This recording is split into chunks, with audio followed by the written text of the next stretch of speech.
Okay, nandito na naman tayo sa episode number 3. Maraming salamat sa inyong lahat, lalo na sa mga taga-subaybay natin, lalo na ang lahat ng mga Filipino Association of Safety Professionals Incorporated at sa ating mga aspirant at mga members. Okay? So, sa episode 3, ang pag-usapan natin, after ng mag-toolbox meeting sa site, ang sunod natin gagawin is titingnan muna natin yung permit, yung work permit na mayroon sa project site.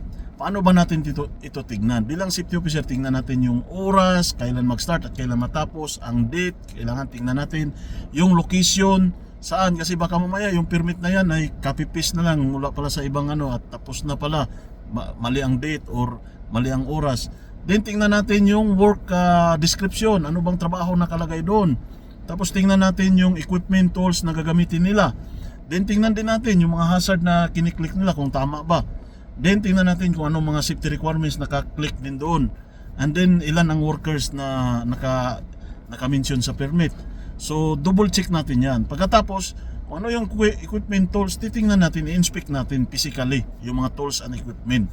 So yun ang ginagawa natin bilang isang safety bago sila mag-start ng kanilang trabaho. Titingnan muna natin yung work permit na gagamitin nila. Okay? See you next video. See you next episode. Abangan ninyo.